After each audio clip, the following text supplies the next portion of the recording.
The airplane cabin hummed with the low, rhythmic vibration of engines cutting through the midnight sky. Fluorescent lights flickered overhead as flight attendants moved briskly through the narrow aisle, collecting cups and napkins from weary travelers. In seat 27B, Rachel Martinez clutched her 6-month-old daughter, Sophia, close to her chest. Every few seconds she whispered, "It's okay, sweetheart. Mama's here." Sophia's cries had quieted 2 soft hiccups, but Rachel's nerves still trembled. She could feel eyes on her, the tired businessman across the aisle. The young woman 2 rows ahead, peeking over her shoulder, the flight attendant offering forced smiles. The shame burned inside her like a fever. Rachel hadn't meant to draw attention. She was simply exhausted, 36 hours without sleep. 2 double shifts at the diner, and a frantic rush to catch this red-eye from Los Angeles to Chicago.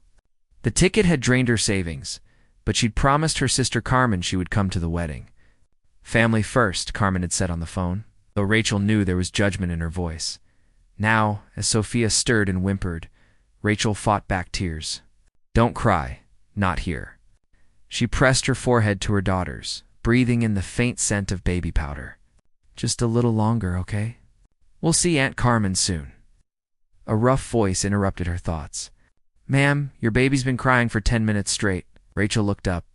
The man beside her, a tall, middle-aged executive type in a pressed shirt, was glaring at her over his laptop. "Some of us have early meetings," he added pointedly.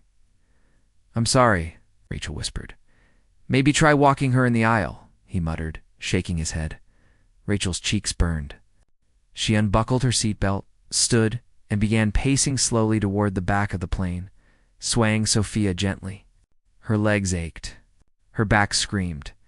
Every muscle begged for rest. That's when she noticed the man sitting 2 rows behind her original seat, dark hair, navy suit, calm eyes that followed her without judgment. When Sophia's cries intensified again, he leaned forward slightly and said, in a voice so gentle it startled her, "May I?" Rachel blinked. "I what?" He gestured toward the baby. "May I try to help? I have a lot of nieces and nephews. Sometimes a new voice helps." Instinct made her hesitate, but desperation overcame pride. She nodded and carefully transferred the baby into his arms. The man adjusted Sophia effortlessly, cradling her against his shoulder. Within seconds, the baby's cries softened to a few small whimpers and then, miraculously, silence. The hum of the plane returned as the dominant sound. Rachel exhaled in disbelief. "How did you do that?" He smiled faintly. "Old trick. Babies like rhythm. The plane's vibration helps." He tapped his fingers gently against Sophia's back in time with the engine's pulse. For the first time that night, Rachel smiled. "Thank you," she whispered. "You look like you could use a break," he said kindly. "Sit. Close your eyes for a bit. I've got her." Rachel hesitated again, but her body betrayed her. She slid back into her seat, exhaustion washing over her like a tide. Sophia's breathing grew steady in the man's arms, and within moments, Rachel's own eyelids fluttered shut. A moment of rest. When she woke, her head was resting on something solid and warm. She blinked groggily and realized she had fallen asleep against the man's shoulder. Her heart leapt. "Oh my God, I'm so sorry," he chuckled softly. "Don't worry. You were out for maybe 20 minutes. I didn't want to wake you." Rachel straightened, mortified. "I thank you for holding her. I must have looked ridiculous." "Not ridiculous," he said. "Tired. There's a difference." Something in his tone, calm, understanding, made Rachel look at him properly for the first time. He was probably in his early 30s, with neat dark hair, clear blue eyes, and a face that seemed sculpted for confidence. His suit was expensive, his watch sleek and minimal. Everything about him whispered quiet power. "I'm James," he offered, shifting Sophia carefully back to her mother. "James Ellison." "Rachel," she replied. "Rachel Martinez. And this little one's Sophia?" James smiled. "She's beautiful." "Thank you." Rachel brushed a curl of dark hair from her daughter's forehead. "She's my whole world." The conversation might have ended there, but James seemed genuinely interested. He asked about Sophia's age, about where Rachel was heading. When she told him about her sister's wedding, he nodded thoughtfully. Family events can be complicated, he said. Rachel laughed dryly. That's one way to put it. He didn't press, and she was grateful. They sat in companionable silence for a while, the plane cruising through clouds. The hidden struggle. Eventually, James turned to her again. If you don't mind me asking, what do you do? I'm a waitress, she said, automatically defensive. He nodded. Long hours?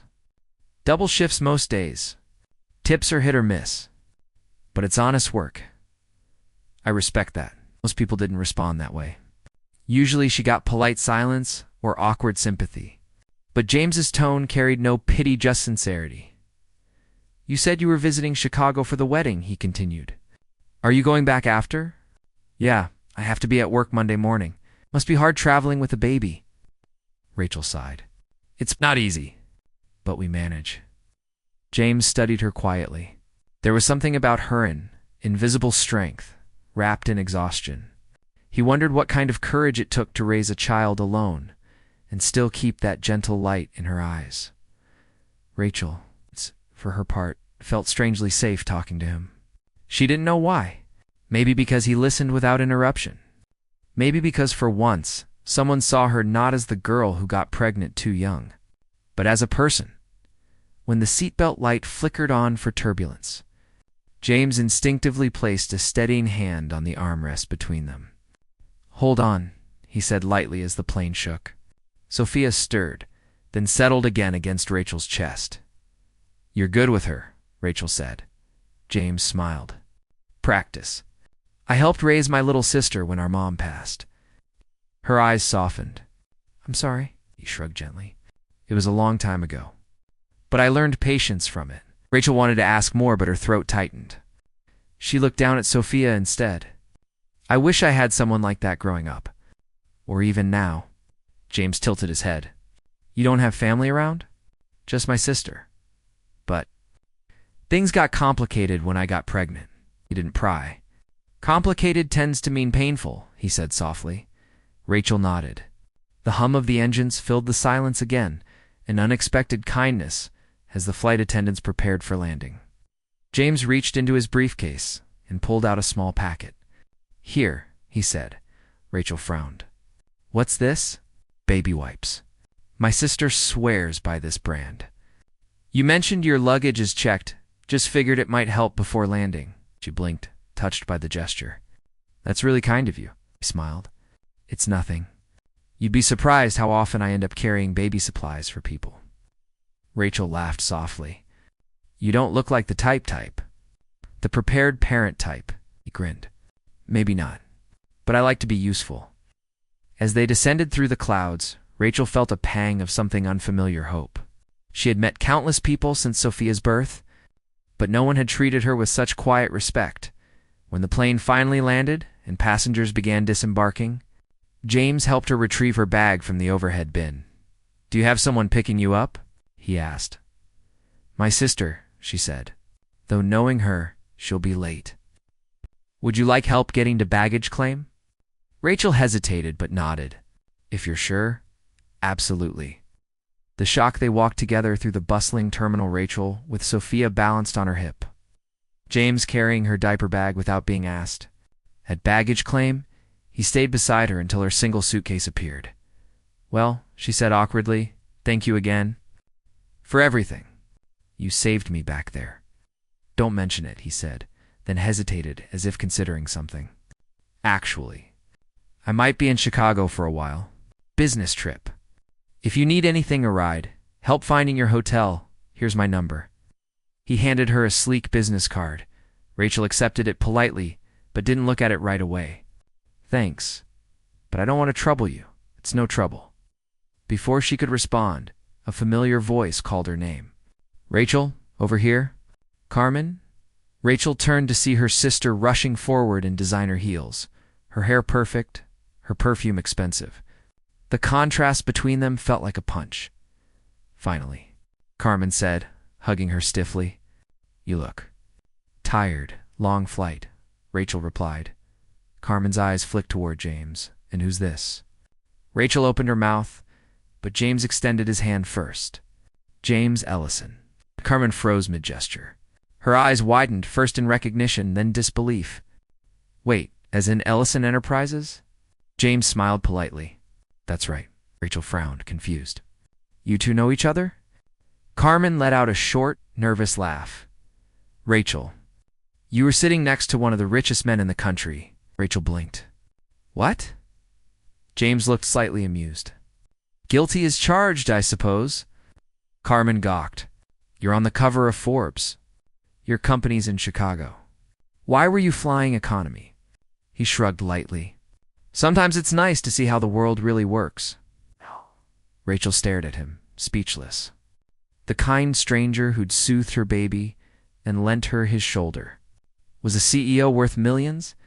And as he gave her a warm, reassuring smile before walking toward his waiting car, she realized she might never see him again.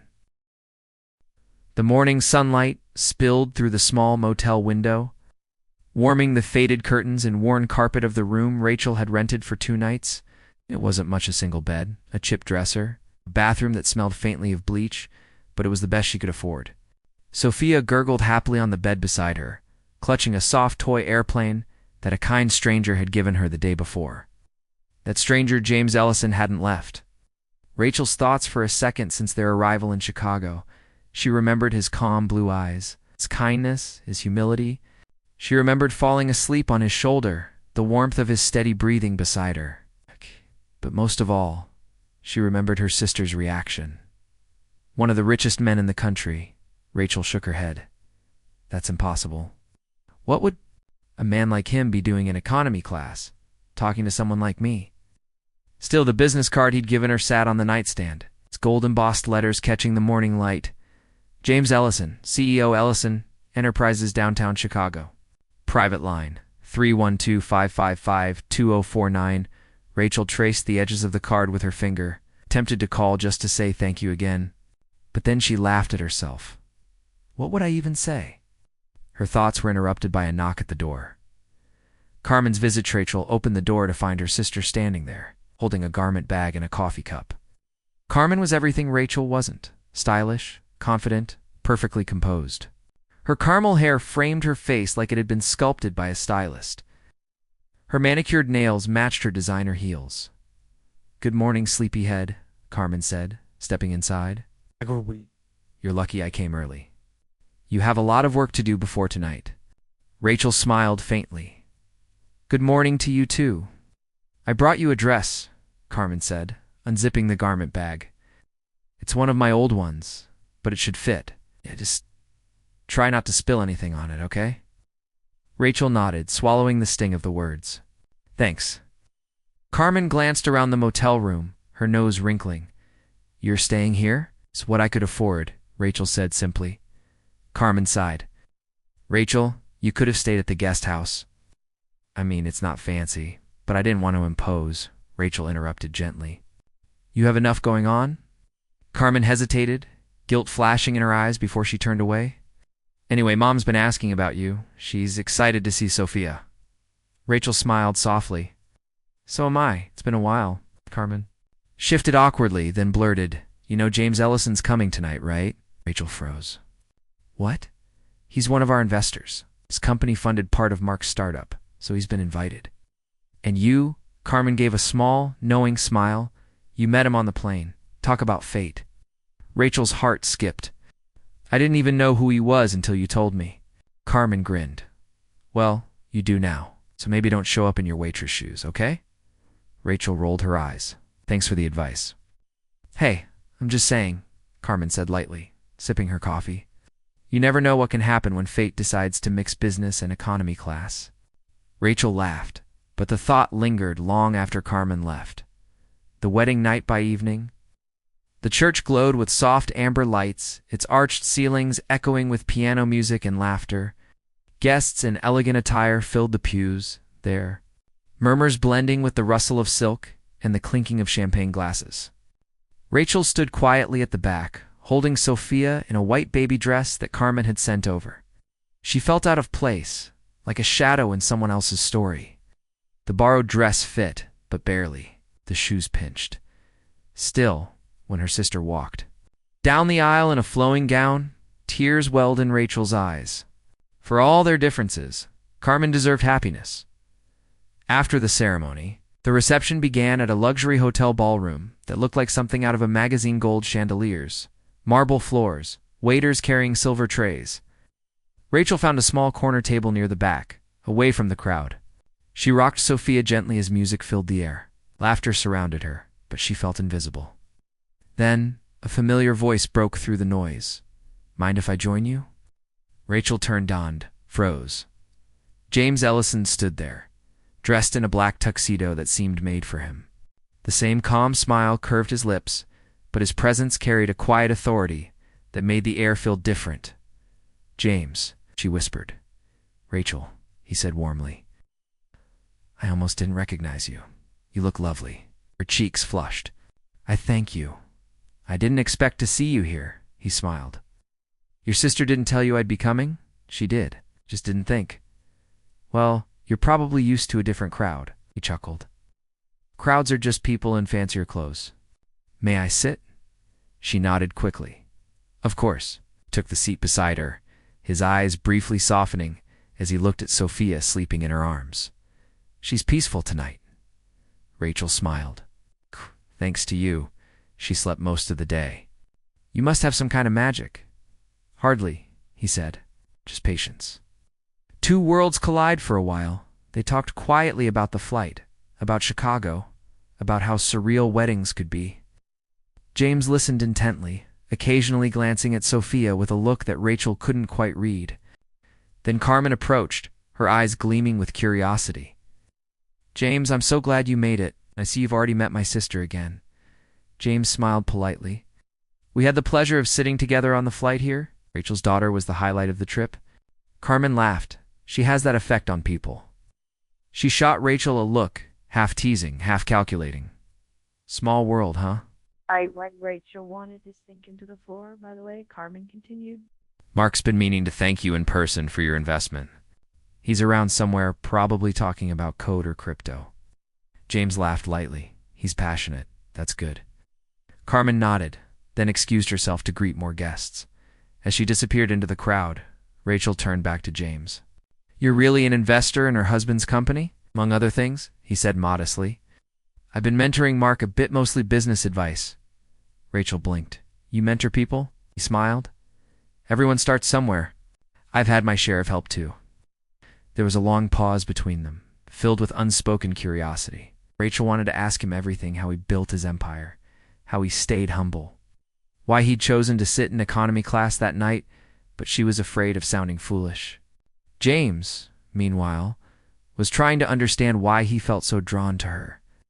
He'd met thousands of people, executives, politicians, investors, but this young mother, in her simple, borrowed dress, made him feel something he hadn't felt in years: peace.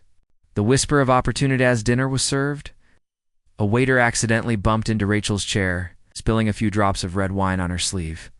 "Oh no," she gasped, trying to blot the stain with a napkin. "Don't worry," James said quickly, standing and offering his handkerchief. Here, their hands brushed, and Rachel felt an unexpected spark of warmth that startled her. "Thank you," she said softly. He smiled. "You're welcome." A few minutes later, Carmen's husband, Mark, joined their table. He was tall, friendly, and eager to impress. "James, my man, glad you could make it."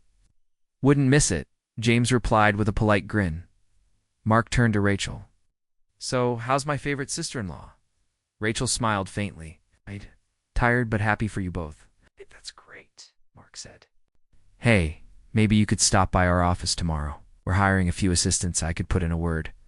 Rachel blinked. "Really?" James tilted his head, listening. "Yeah," Mark continued. "We need someone detail-oriented, and Carmen says you're great under pressure." Rachel hesitated. "I appreciate that, but I don't have much experience with offices." "Doesn't matter," James said suddenly. "Skills can be taught. Integrity can't." Mark nodded enthusiastically. "See, even James agrees. Come by tomorrow, we'll talk. Rachel looked between them, stunned. I don't know what to say. Say you'll think about it, James said gently. She smiled shyly. Okay, I'll think about it. Quiet dance as the night wore on, the music softened into a slow melody. Couples began drifting toward the dance floor. James stood and extended a hand. May I? Rachel blinked. I don't know, I can't dance, he smiled. Neither can I. That makes two of us. She hesitated, then placed her hand in his. His grip was warm, firm, but gentle. He led her onto the floor, and for a few minutes, time seemed to slow. Asterisk under the soft glow of chandeliers. Surrounded by laughter and music, Rachel forgot the weight of her struggles.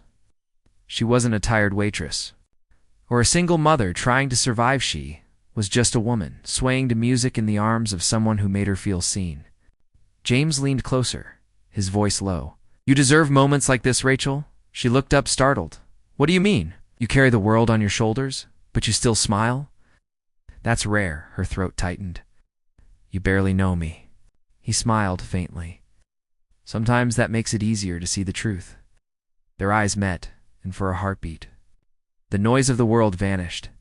Asterisk the goodbye that didn't feel like one when the night ended. Rachel walked out into the cool air, Sophia asleep against her shoulder. James followed her to the curb where guests were waiting for cars. I'll have my driver drop you off, he said. Oh no, that's okay, she insisted. I'm taking the bus. He frowned. At this hour? I've done worse, she said with a faint smile. James looked at her for a long moment, then reached into his jacket and pulled out an envelope. If you ever need help any kind, call this number. It's not a handout. It's an opportunity. You'll understand when you're ready. Oh. Rachel stared at the envelope, confused. What's inside? Something that might change your life, he said softly. Before she could respond, his car pulled up. He gave her one last look, a look that felt like a promise, and then he was gone. The taillights fading into the night, Rachel stood there, clutching the envelope. The city lights shimmered around her, reflecting off her tear-filled eyes. When she finally opened it hours later in her motel room, her breath caught. Inside was a check for $10,000 and a handwritten note, for Sophia's future and for the woman who reminded me that kindness still matters. James Ellison. Rachel sank to her knees. Trembling, she had no idea that this act of generosity was only the beginning of something far greater. Asterisk the morning sun filtered through the blinds of the small motel room, drawing soft lines across Rachel's face. She hadn't slept much. The envelope from James still lay on the nightstand. The $10,000 check peeking out like something unreal. She had read his handwritten note over and over, tracing every word with her fingertips. For Sophia's future, and for the woman who reminded me that kindness still matters. Every time she read it, her chest tightened, gratitude mixed with disbelief. She knew she couldn't keep it, not without at least trying to thank him in person. And then there was Mark's invitation to visit his office that morning. Maybe this was the chance she'd been waiting for. The first step? Rachel dressed carefully. She wore her cleanest blouse, ironed the borrowed skirt Carmen had lent her, and tied her hair neatly in a bun. She looked in the mirror and whispered to her reflection, "You can do this." Sophia sat in her stroller, cooing softly. Rachel smiled. "You're my lucky charm, you know that?" She tucked the envelope safely into her purse. She didn't plan to cash the check. She just wanted to return it, to tell James. She appreciated it, but couldn't accept charity. The city of Chicago buzzed with energy as she boarded the bus downtown. Glass towers shimmered in the sunlight, and the cold wind brushed her cheeks. Her heart raced with every passing block. When she arrived at the Ellison Enterprises Tower, she stopped in awe. The building rose into the clouds, its glass facade reflecting the entire skyline. It looked nothing like her world. For a long moment, she stood on the sidewalk, clutching Sophia's stroller, unsure if she belonged inside. "Here goes nothing," she whispered and pushed through the revolving doors. The lobby was enormous marble floors, abstract art, and a chandelier that sparkled like falling stars. Behind the reception desk stood a sharply dressed woman with a tablet. "Good morning," the receptionist said politely. "Welcome to Ellison Enterprises." How may I help you? Rachel cleared her throat. I'm here to see Mr. James Ellison. The receptionist raised an eyebrow. Do you have an appointment? No. But he gave me this. She pulled out the business card, her hands trembling slightly. The woman studied it, then looked at her again. Rachel could feel her own nervous heartbeat echoing in her ears. Just as the receptionist opened her mouth to decline, a man approached from behind, a tall assistant in a gray suit. Is there a problem? He asked. The receptionist hesitated. She's asking to see Mr. Ellison. The assistant's eyes softened as he looked at Rachel, then at the stroller. Wait here, please. He disappeared through a secure door. A few minutes later, he returned with a small smile. Mr. Ellison said to send you up. Rachel's breath caught. He did? Yes, ma'am. Top floor. He's expecting you. The elevator ride felt endless. Each floor dinged softly until the doors finally opened onto the top floor, a wide space, bathed in natural light. Plants lined the windows, and the city stretched endlessly below. James Ellison stood near his desk, a phone in hand, talking quietly to someone. When he saw Rachel, he ended the call immediately. Rachel, he said, smiling genuinely. You came. She nodded nervously. I hope it's okay. I didn't mean to just show up. It's more than okay, he said warmly, gesturing for her to sit. I'm glad you did. And you brought Sophia? Rachel looked down at her baby, who was sleeping soundly. She's been a good traveler. James crouched slightly to look at the baby, his expression softening. She's beautiful. Just like her mother. Rachel blushed, caught off guard. Thank you. He motioned for coffee, and an assistant appeared silently with 2 cups. So, James said, leaning back in his chair. I'm guessing this visit isn't just social. Rachel took a breath and pulled out the envelope. I came to return this. James's eyebrows lifted. The check. She nodded. I can't accept it. You've already done so much. You don't even know me. He folded his hands, studying her. You're right. I don't know you well. But I know what it looks like when someone is fighting to keep their head above water. I'm managing, she said quickly, though her voice faltered. I don't doubt that, he said gently. But managing isn't living. And that check wasn't charity, was belief. You said Sophia is your whole world. Then it's an investment in her world. Rachel blinked back tears. I can't take your money, Mr. Ellison. Then take my offer, he said calmly. I need an assistant. Here's someone organized, empathetic, trustworthy. I think you'd be perfect. Rachel froze. Me? Work here? I don't have any business experience. Neither did I when I started my first job. What matters is character. Her lips parted, but no words came. Why me? She finally whispered. Because you remind me of what I lost when I got successful, he said softly. Perspective. A leap of faith that night. After putting Sophia to bed, Rachel sat by the window of her motel room, staring at the city lights. James's offer echoed in her mind. It sounded impossible. She had no degree, no fancy resume, yet when he'd said she had potential, something inside her had stirred a small, long-buried voice that whispered, maybe you can be more by morning.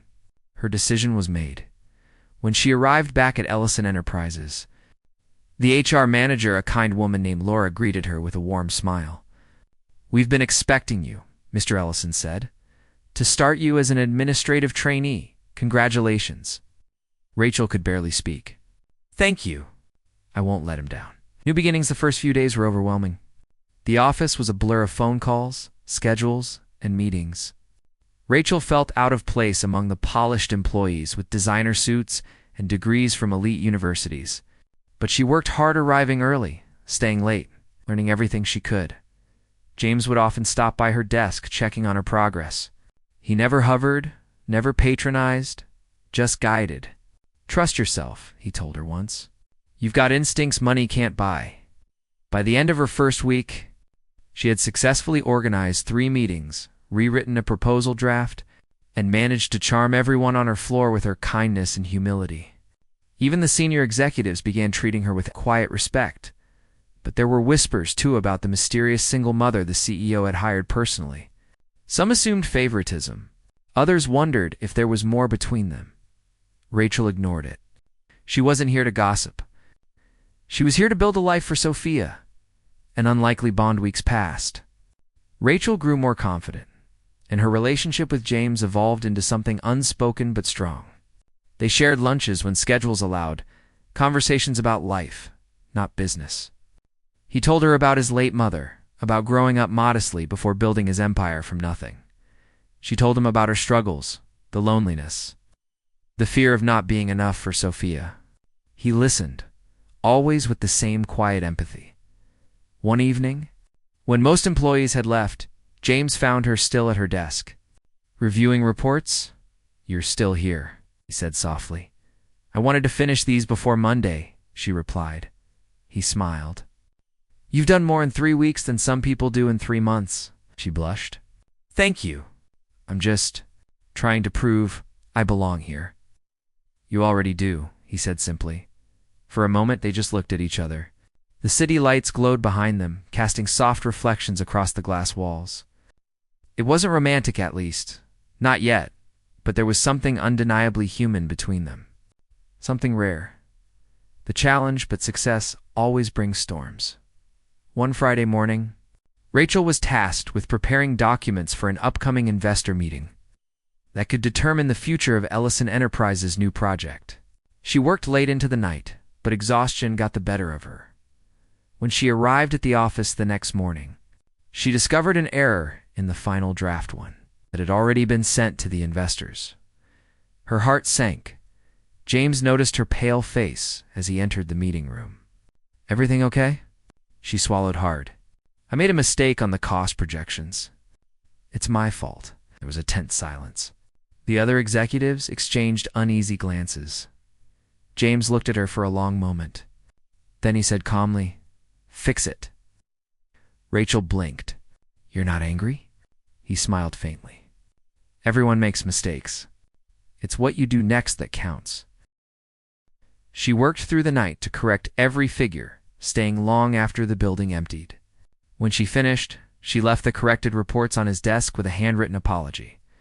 The next morning, James called her into his office. "You turned it around fast," he said, handing her coffee. "That's what matters." Tears welled in her eyes. "Thank you for believing in me." He leaned forward. "You don't need my belief anymore, Rachel. You're proving yourself every day." A turning point a month later.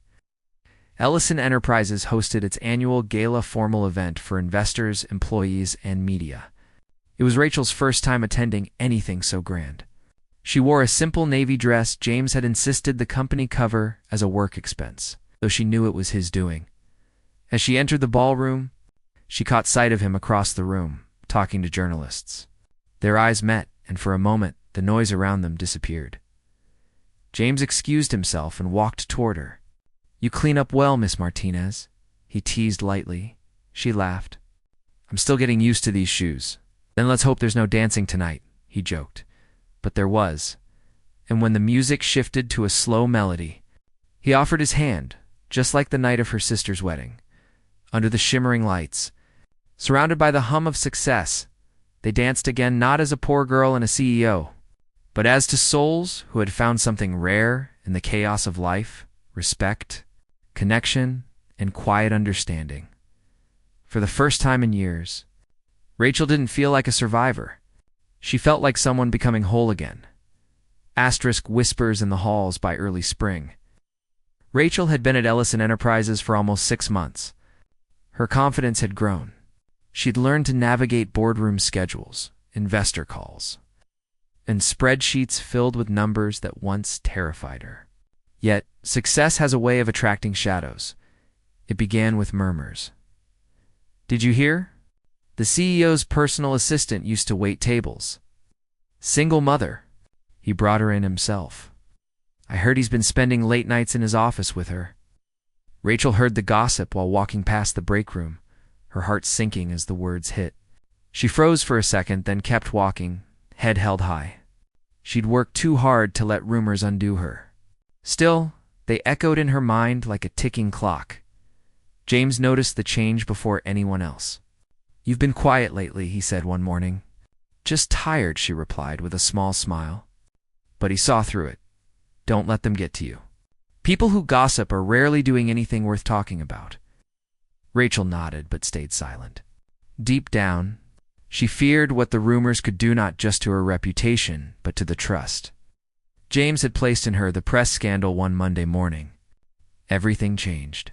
The headline flashed across her phone as she boarded the elevator. Ellison Enterprises CEO involved with mystery assistant, exclusive photos emerge. Her blood ran cold. When she reached her desk, the office was buzzing. Screens glowed with the article, blurry images of her and James leaving the gala, laughing under the city lights, his hand resting lightly on her shoulder. Harmless moments twisted into scandal. Rachel barely made it to her desk before the tears came. She buried her face in her hands as the whispers grew louder. Minutes later, James appeared in her doorway. "Rachel, my office." Now, her stomach twisted. She followed him through the glass doors to the corner suite where the city stretched below. James closed the door behind them. His jaw was tight. "You saw it?" he asked. "Yes," she whispered. "I'm so sorry." "Don't." He cut her off gently. "This isn't your fault. But it looks bad. Everyone's talking." "Your board already called me," he admitted, sighing. "They want a statement. They think I should clarify our relationship." Rachel's heart pounded. "What does that mean?" "It means," he said quietly, "I might have to suspend you until it blows over." The words hit like a punch. "Suspend me?" "I don't want to," he said, his voice pained. "But if I don't, they'll think I'm protecting you. It's the only way to protect the company." Tears blurred her vision. "So that's it? I lose everything because someone took a photo." He moved closer. "You won't lose everything. I'll fix this." But she stepped back, hurt flashing in her eyes. "I trusted you, James. This job was the first thing that made me feel worth something again." He looked devastated. "Rachel, I need to go," she said quietly, and walked out before he could answer. Falling apart that night, Rachel sat in her small apartment. She'd finally moved out of the motel weeks ago, holding Sophia close. The city outside felt colder than ever. She watched the online comments spiral. "Gold digger. No wonder she got promoted. Classic CEO affair story." She closed the laptop, shaking. It was one thing to struggle in silence. It was another to be humiliated in public. The next day, an email arrived from HR's formal language, detached tone, effective immediately. "You are placed on administrative leave pending internal review." Her fingers trembled as she read it. Whatever fight was left in her evaporated. James under fire. Meanwhile, across town, James faced his own storm. Board members questioned his judgment. Shareholders demanded answers. His closest advisor suggested he issue a public denial, but he refused. "I won't lie about her," he said firmly. "She's done nothing wrong." "You realize what that sounds like?" The advisor snapped. "They'll assume you care about her." James looked out the window at the city he'd built a life in. "Maybe I do." The room fell silent. The visit 3 days later, James showed up at Rachel's apartment. She hesitated before opening the door. Sophia asleep in her arms. "James, you shouldn't be here," she said. "I had to see you." His eyes were tired. The weight of the week etched in every line of his face. "I don't want you to get in more trouble," she murmured. "I don't care about trouble. I care about truth."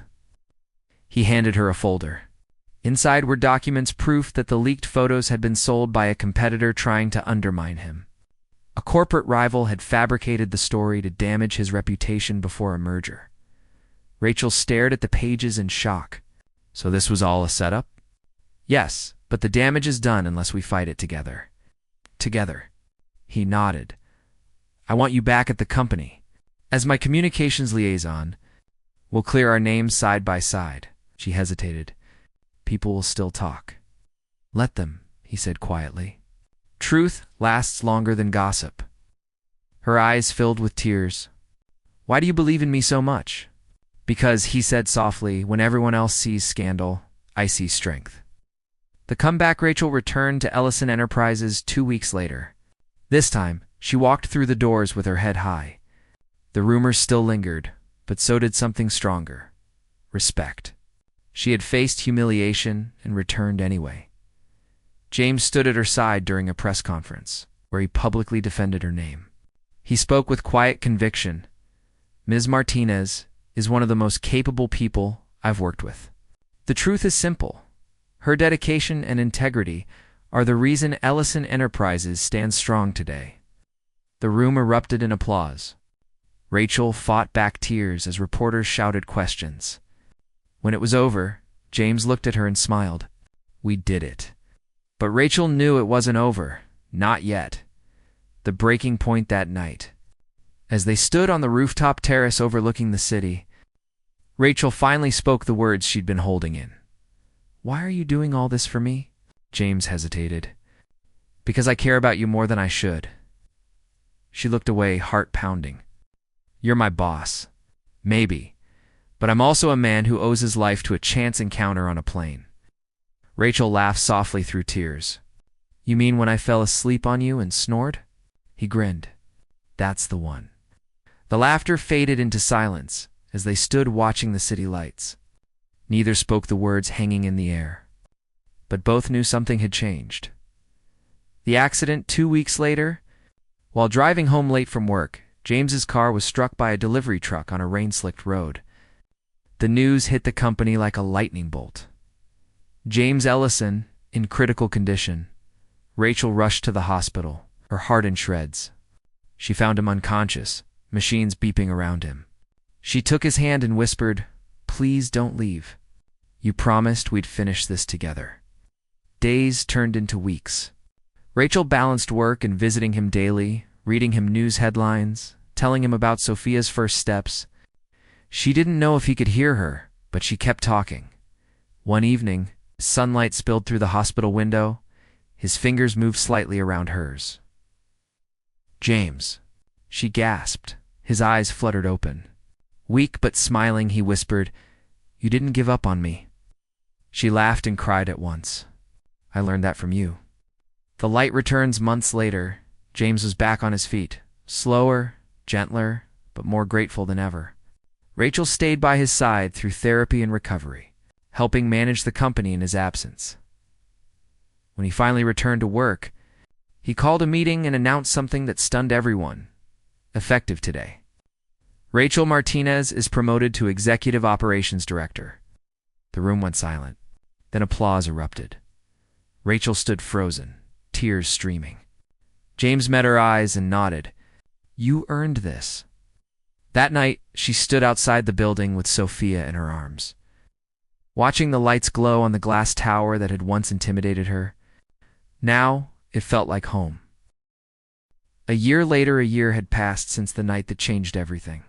The scandal, the pain, the accident, all of it had become distant echoes of a storm that once seemed impossible to survive. Now, Rachel stood by the floor-to-ceiling windows of Ellison Enterprises' top floor, watching the city awaken below. She wore a soft beige suit, her ID badge gleaming with her new title, Rachel Martinez, Executive Operations Director. Sophia's laughter echoed faintly from the playroom James had insisted they add to the office floor. I call it the Future Leaders Lounge, he'd joked. For the little ones who'll one day run the world. Rachel smiled, sipping her coffee. The warmth felt like gratitude in her chest. She had climbed from rock bottom to the skyline, not because someone handed her success, but because someone had believed in her enough to remind her she was capable of reaching it, and that belief had changed everything. A visit from the past, Ms. Martinez, said the receptionist over the intercom. You have a visitor. Rachel frowned. Who is it? She says her name is Carmen. Rachel's heart skipped. She hadn't seen her sister in nearly a year, not since the wedding that started it all. Send her up, Rachel said softly. Moments later, Carmen entered the office, looking hesitant and out of place among the modern furniture and glass walls. Wow, she murmured, glancing around. So this is where you work. Rachel smiled gently. It's been a while. Carmen nodded, her eyes flicking to the family photo on Rachel's desk. Rachel and Sophia at a charity gala, both smiling brightly. You look happy. I am, Rachel said simply. Carmen's voice trembled. Listen, I owe you an apology. For how I treated you, for judging you. You didn't deserve that. Rachel took her hand. We both made mistakes, Carmen. Let's not live in them. Tears glimmered in her sister's eyes. Mom would have been proud of you. Rachel smiled faintly. Maybe, but I hope she'd be prouder that I didn't give up. James returned later that afternoon.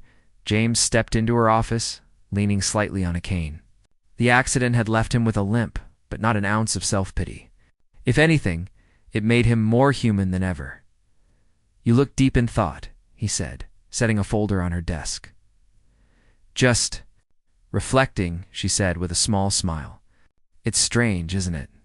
How life can turn everything upside down and somehow still make sense in the end. He smiled. It only makes sense when you stop fighting the direction it's trying to take you. They stood quietly for a moment. The air between them filled with memories, the flight, the scandal, the recovery, the bond that had grown stronger than either had planned. Do you ever think about that night? She asked softly. The flight. All the time, he admitted. It's funny. I boarded that plane thinking it was just another business trip. But it turned out to be the beginning of everything I didn't know I was missing. Rachel's heart swelled. You mean peace? He smiled. And purpose. The foundation that evening, at a company-wide event, James took the stage beside Rachel. Cameras flashed, employees applauded, and a massive screen behind them displayed the logo of a new project. The Sophia Foundation empowering single mothers to rebuild their lives, James, began. A year ago, I met a woman on a flight. She was exhausted, scared, and holding on to her baby like the world might fall apart if she let go. That woman reminded me of what true strength looks like. Rachel blinked back tears as he continued.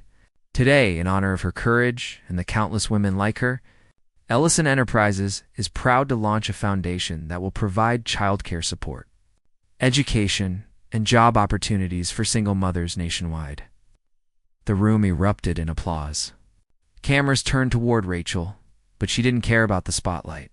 All she cared about was the truth in his words that their story, once marked by struggle, now had the power to change lives. When the applause faded, James turned to her and whispered, "You did this?" She shook her head. "We did this." A moment alone later that night, after the crowd dispersed, Rachel found herself on the balcony overlooking the city lights. James joined her, leaning quietly against the railing. "It's beautiful," she said. "It is." He agreed, looking at her, not the skyline. For a moment neither spoke. The wind carried the distant hum of traffic, the laughter of the city, the pulse of life moving forward. "James," she began softly, "I never said thank you." "For what?" "For believing in me when no one else did." Al. He smiled. "You gave me something to believe in again." "I think we're even." Their eyes met. And for the first time, Rachel didn't feel small beside him. She wasn't the tired girl in seat 27B anymore. She was his equal in spirit, in strength, in purpose. Epilogue: The Flight of Dreams. Months later, Rachel found herself on another flight, this time first class. Sophia sat beside her, giggling as clouds drifted past the window. Across the aisle, James pretended to read a newspaper, kept stealing glances at them with a quiet smile, as the plane lifted through the golden light of sunrise. Rachel thought about how far she'd come from tears in a crowded economy seat to hope among the clouds. The flight attendant passed by, smiling at Sophia. "She's adorable," she said. "Traveling for business or pleasure?" Rachel smiled. "A bit of both." Sophia tugged at her sleeve. "Mama, are we going to help people today?" Rachel kissed her forehead. "That's right, sweetheart. We're going to help people find their wings." James looked over and met her gaze. There was no need for words. The journey that began with exhaustion and tears had become a story of grace, redemption, and infinite hope. The poor girl who once fell asleep on a stranger's shoulder had awakened to discover she could fly. And she wasn't flying alone anymore. Final message: every storm hides a sunrise. Every failure holds a lesson. Every ending carries a beginning in disguise. Rachel's story wasn't about luck.